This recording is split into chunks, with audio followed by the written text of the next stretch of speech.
விழித்தெழுந்த இந்துக்கள், தலையில் கை வைத்த ஸ்டாலின், பதறிப்போய் இண்டி கூட்டணி விட்ட கூட்டறிக்கை மொத்தமாக மாறியது. தமிழகம் எப்போதுமே ஆன்மீக மண், அதை பெரியார் மண், திராவிட மண் என கூறி மக்களிடையே வெறுப்புணர்வை தூண்டி அரசியல் செய்து வருகிறது அரசியல் கட்சிகள்.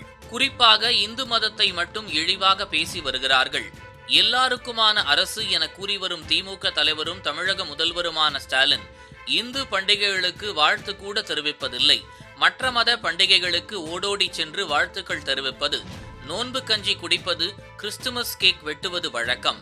இந்த நிலையில் தமிழ் கடவுள் முருகனுக்கு சொந்தமான திருப்பரங்குன்றம் கந்தர்மலை மீது கட்டப்பட்ட சிக்கந்தர் தர்காவில் ஆடு கோழிகளை பலியிட சில இஸ்லாமிய அமைப்புகள் திடீரென முயற்சி மேற்கொண்டது. இது இந்துக்களிடையே பெரும் அச்சத்தை கிளப்பியது. திருப்பரங்குன்றம் மலையில் உள்ள சிக்கந்தர் தர்காவில் ஆடு கோழிகளை பலியிடும் வழக்கத்தை புகுத்த நினைத்தது யார்?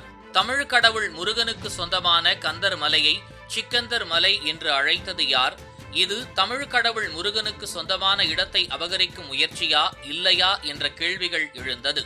இதேபோல்தான் சென்னிமலை விவகாரமும் நடைபெற்றது. இந்துக்கள் தங்கள் உரிமைக்காக போராடும் போதெல்லாம் மதசார்பின்மை பாடம் எடுக்க திமுக கூட்டணி கட்சிகள் வந்து விடுகிறார்கள். இந்துக்கள் என்றால் இளிச்சவாயர்கள், அவர்களை எப்படி வேண்டுமானாலும் ஏமாற்றி விடலாம் என்று திமுக கருதுகிறது. அதனால்தான் தேர்தல் வந்துவிட்டால் திமுகவில் இருப்பவர்களில் 90% பேர் இந்துக்கள்தான் என்பார்கள். குடும்பத்தினர் கோவில்களுக்கு செல்லும் படங்களை வெளியிடுவார்கள். இப்போது திருப்பரங்குன்றம் மலை விவகாரத்தில் பதறிய இண்டி கூட்டணி கட்சிகளின் கூட்டறிக்கை விட்டுள்ளது. அதில் இந்து விரோத திராவிடர் கழகத்தின் தலைவர் கி வீரமணியும் கையெழுத்திட்டுள்ளார். ஆனால் தேர்தல் நேரத்தில் அவருடன் இணைந்து திமுகவினர் பிரச்சாரம் செய்ய மாட்டார்கள்.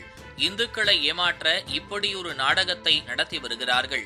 மதசார்பற்ற திமுக அரசு இந்து கோவில்களை மட்டுமே நிர்வகிக்கிறது. ஆனால் இந்து கோவில்களுக்கு ஏதாவது ஆபத்து வந்தால் கோவில்களுக்கு எதிரானவர்கள் பக்கம் நிற்கிறது. திருப்பரங்குன்றத்தில் தமிழ் கடவுள் முருகனுக்கு சொந்தமான கந்தர் மலையை அபகரிக்க சில அடிப்படைவாதிகள் முயற்சித்தனர். அதனை தடுத்து நிறுத்த இந்து முன்னணி, இந்து அமைப்புகள், முருக பக்தர்கள், பாஜக மற்றும் பல்வேறு சாதி சங்கங்கள் கலந்து கொண்டது. திமுக அரசை பதம் பார்த்து விட்டது. மேலும் அதன் கூட்டணி கட்சிகளும் பதறி போயின. தற்போது பிரச்சனையை துவங்கிய இஸ்லாமிய அமைப்புகளோடு கரம் கோர்த்து கொண்டு இந்துக்கள் தங்களை தற்காத்துக் கொள்ள எடுத்த போராட்டத்தை கண்டு மிரண்டு போய் இந்துக்களுக்கு மதசார்பின்மை பாடம் எடுத்து வருகிறார்கள். அதனால் திமுக உள்ளிட்ட இந்து விரோத இண்டி கூட்டணி கட்சிகள் எப்போதுமே இந்துக்களுக்கு விரோதமாகவே செயல்படுகின்றன. இண்டி கூட்டணி கட்சிகளின் கூட்டறிக்கையின் ஒவ்வொரு வரியிலும் ஒவ்வொரு எழுத்திலும் இந்து விரோதம் அப்பட்டமாக வெளிப்படுகிறது. தமிழகத்திலும் இந்துக்கள் விழித்தெழுந்து விட்டார்களே என்ற கோபமும் ஆத்திரமும் பதற்றமும் தெரிகிறது.